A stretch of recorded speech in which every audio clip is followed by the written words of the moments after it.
Hello everyone, welcome back to Mary Street. അപ്പോൾ നിങ്ങൾ എല്ലാവരും സേഫ് ആയിട്ടിരിക്കുകയാണെന്ന് വിചാരിക്കുന്നു. ഇന്ന് നമ്മൾ ഒരു പ്രഷർ കുക്കറിൽ പെട്ടെന്ന് ചെയ്തെടുക്കാൻ പറ്റുന്ന ഒരു പുലാവിൻ്റെ റെസിപ്പിയാണ് ഷെയർ ചെയ്യുന്നത്. അപ്പോൾ നമുക്ക് എങ്ങനെയാണ് ചെയ്യുന്നതെന്ന് നോക്കാം. ഒരു പ്രഷർ കുക്കറിലേക്ക് ഒരു 3 ടേബിൾ സ്പൂൺ സൺഫ്ലവർ ഓയിൽ ഒഴിച്ചതിന് ശേഷം നമ്മൾ മസാലകൾ ആഡ് ചെയ്യണം. മുഴുവൻ മസാലകൾ 2 കഷ്ണം പട്ട, ഒരു തക്കോലം, 3-4 ഏലയ്ക്ക, 2-3 കറിയാമ്പൂ, 1 ടീസ്പൂൺ മുഴുവൻ കുരുമുളക്, പിന്നെ ഒരു ഇച്ചിരി കഷ്ണം ബേ ലീഫ് ചേർത്തിട്ടുണ്ട്. നിങ്ങളുടെ കയ്യിലുണ്ടെങ്കിൽ കുറച്ചും കൂടി ഇടാം കേട്ടോ.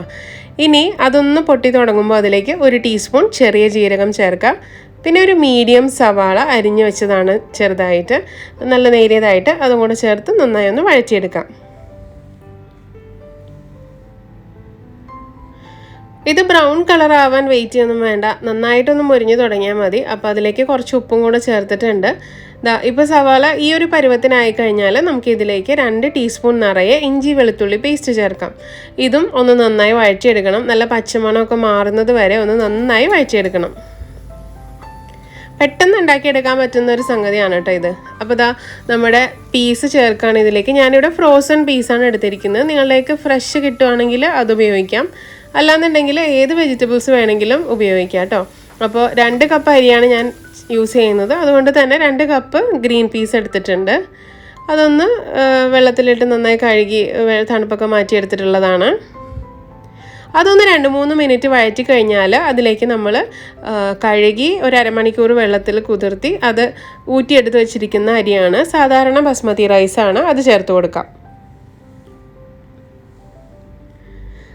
അരി ചേർത്ത് ഉടനെ തന്നെ നല്ല ഹൈ ഫ്ലെയിമിൽ ഇടണം, കാരണം അതിനകത്ത് എങ്ങനെ നമ്മൾ വെള്ളം ഊറ്റി കളഞ്ഞാലും ഒരു വെള്ളത്തിൻ്റെ അംശം ഉണ്ടാവുമല്ലോ.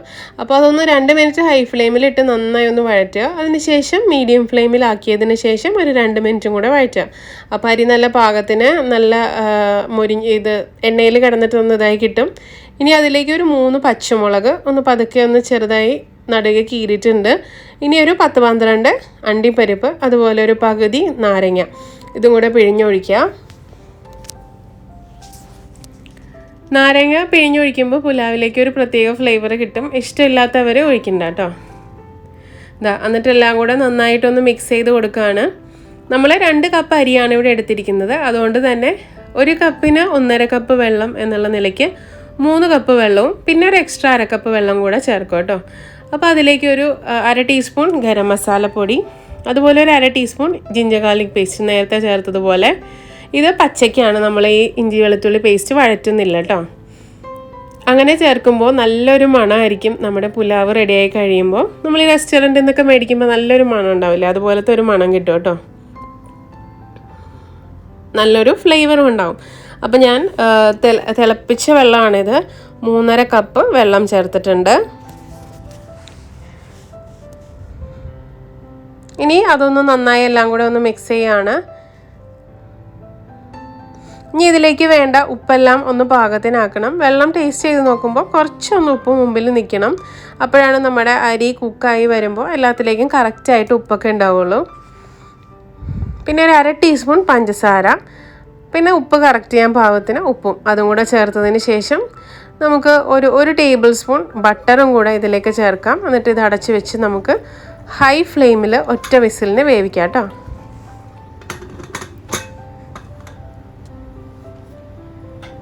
എന്തായാലും ഈ പീസ് കുക്കായി കഴിയുമ്പോൾ ഇതിൻ്റെ കളറ് മാറും, നമ്മൾ ഈ കുക്കറിനകത്തിട്ട് വേവിക്കുന്നതുകൊണ്ട്.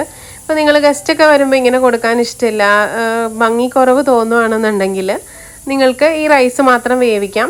പീസ് ഇതിന് കഴിയുമ്പോൾ തുറന്നതിന് ശേഷം വേറെ ഒരു പാനിൽ കുറച്ച് എണ്ണയിലൊന്ന് വഴറ്റിയതിന് ശേഷം ഇതിലേക്ക് മിക്സ് ചെയ്താലും മതി. പക്ഷേ ക്യാരറ്റൊക്കെ ഇങ്ങനെ ചേർക്കുകയാണെങ്കിൽ ഒരു കുഴപ്പമുണ്ടാവില്ല കേട്ടോ, കളറൊന്നും മാറില്ല. അപ്പോൾ ഹൈ ഫ്ലെയിമിൽ ഒറ്റ വിസിൽ കഴിഞ്ഞു. അതിനുശേഷം അപ്പം തന്നെ ഓഫ് ചെയ്തിട്ട് ചൂടില്ലാത്ത ഒരു അടപ്പിൽ നിന്നൊന്ന് മാറ്റി വയ്ക്കുക. എന്നിട്ട് ഫുള്ള് സ്റ്റീം പോയി കഴിഞ്ഞതിന് ശേഷം നമ്മൾ തുറന്ന് നോക്കുമ്പോൾ ഈ ഒരു പരുവത്തിലാണ് ഉണ്ടാവുക. ഒട്ടും അടിയിലൊന്നും പിടിച്ചിട്ടില്ല, അതുപോലെ വെള്ളം അധികമില്ല, കറക്റ്റായിട്ട് വെന്ത് കിട്ടിയിട്ടുണ്ട്. തുറക്കുമ്പോൾ ഒരു ചെറിയൊരു സ്റ്റിക്കിനെസ് പോലെ തോന്നുന്നുണ്ടാവും. അപ്പോൾ അതുപോലെ തന്നെ ഇത് ഈ ഒരു പരുവത്തിലായിരിക്കും. അപ്പോൾ അതുപോലെ തന്നെ അതൊന്ന് 10 മിനിറ്റ് ഒന്ന് ആ മൂടി ഒന്ന് തുറന്ന് വെച്ചാൽ മതി. നല്ല കറക്റ്റ് പരുവത്തിനായി കിട്ടും കേട്ടോ. നമ്മൾ ഈ സ്റ്റീമെല്ലാം പോയി കഴിഞ്ഞ് തുറക്കുമ്പോൾ ഉള്ള കാര്യമാണ് പറഞ്ഞത്. ചെറിയൊരു നനവ് പോലെ തോന്നും. അത് ഒരു 5 മിനിറ്റോ 10 മിനിറ്റോ ആ മൂടിയൊന്ന് മാറ്റി ഒന്ന് ഇളക്കി വയ്ക്കുക. അപ്പോൾ നല്ല പരുവത്തിനായി കിട്ടും.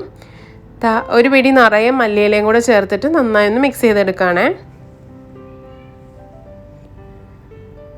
അപ്പോൾ നമ്മുടെ പുലാവ് റെഡിയായി. ഇത്രയേ ഉള്ളൂ പരിപാടി. അപ്പോൾ നിങ്ങളെല്ലാവരും ഒന്ന് ട്രൈ ചെയ്ത് നോക്കുക. നല്ലൊരു ഫ്ലേവറുള്ളൊരു റൈസാണ്. നിറയെ ക്യാരറ്റും കുറേ അധികം വെജിറ്റബിൾസൊക്കെ ചേർക്കുകയാണെന്നുണ്ടെങ്കിൽ പ്രത്യേകിച്ച് കറിയുടെ ഒന്നും ആവശ്യമില്ല. നമ്മൾ ഇന്നിപ്പോൾ ഇവിടെ ഒരു മട്ടർ പുലാവായിട്ടാണ് അല്ലെങ്കിൽ ഒരു പീസ് പുലാവായിട്ടാണ് ചെയ്തിട്ടുള്ളത് കേട്ടോ. അപ്പോൾ എല്ലാവരും ട്രൈ ചെയ്ത് നോക്കി ഫീഡ്ബാക്ക് പറയാം. നമുക്ക് ഇതുപോലെ തന്നെ വീണ്ടും പുതിയൊരു വീഡിയോ ആയിട്ട് കാണാം. Till then take care and by.